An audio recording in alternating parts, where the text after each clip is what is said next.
Magandang hapon po sa nakapanood po nito. Sana po matulungan niyo po ang baby ko. May sakit po siyang hydrocephalus, ma'am sir.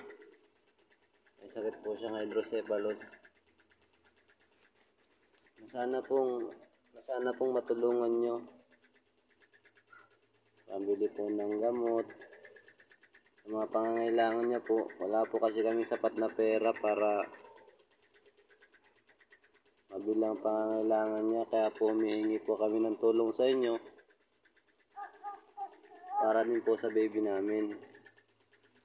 So ganyan lang din po siya, lagi pong nakadapa, nakahiga, hindi niya po magalaw ang ulo niya. So yun lang po yung mga paa niya nagagalaw niya. Kaya po ma'am sir,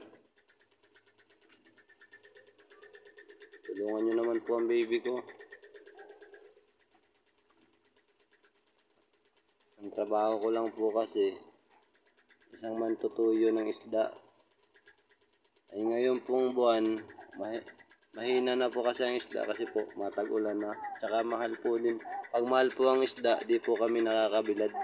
Di po nakakabili ang amo namin ng isda pag mahal po. Kaya pag ganito pong buwan, wala ngayon po. Gaya po ngayon, wala po akong trabaho.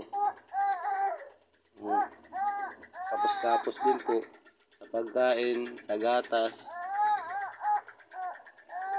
Sa gatas po, swak na lang po, hati pa sila. Sa ganto po, hati pa po sila sa isa. So yun nga po, ito na lang po yung gatas niya. So sana po may tumulong po dito sa baby ko. Nak, harap ikaw dito. Dali, harap ikaw.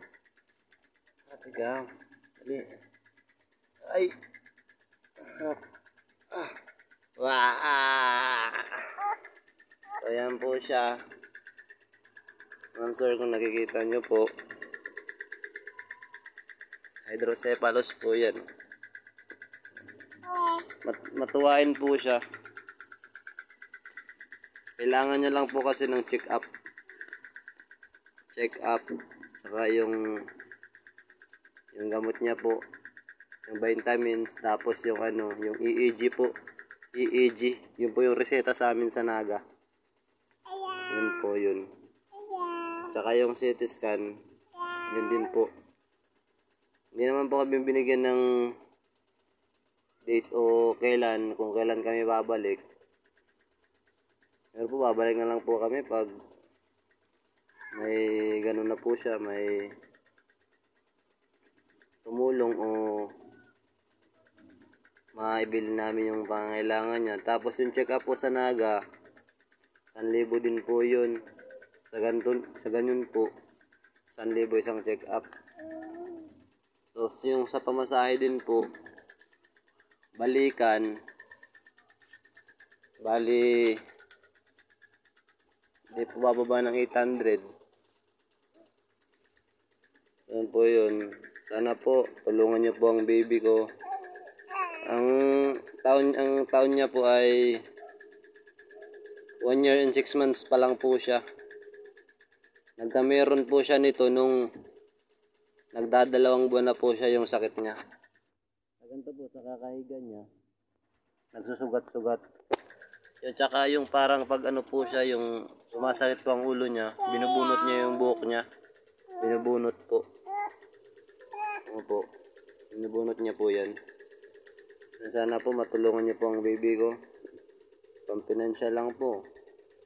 Sa pangbili ng mga ngailangan niya po ma'am sir. Tulungan niyo po baby ko.